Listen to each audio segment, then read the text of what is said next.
Hello అండి, నమస్తే. ఈరోజు మామిడికాయ పచ్చి పులుసు ఎలా చేసుకోవాలి? ఒక గిన్నె తీసుకొని ఒక చెంబుడు వాటర్ తీసుకొని అందులో పసుపు, ఉప్పు, కారం వేసుకోవాలండి. ఈ మామిడికాయ ముక్కలన్నీ కూడా కుక్కర్లో మగ్గబెట్టుకోవాలి.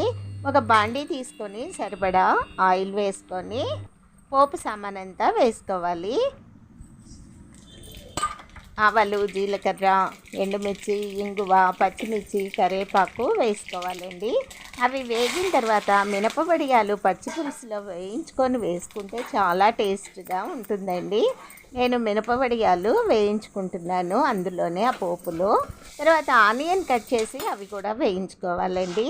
ఈ పులుసులో కొద్దిగా బెల్లం కూడా వేసుకుంటే టేస్టీగా ఉంటుంది. ఈ మామిడికాయ గుజ్జునంతా ఒకసారి మిక్సీ జార్లో వేసి మిక్సీ పట్టుకోవాలి. ఆ గుజ్జంతా ఈ పులుసులో కలుపుకోవాలండి. పోపులో వేసిందంతా కూడా పులుసులో కలుపుకోవటం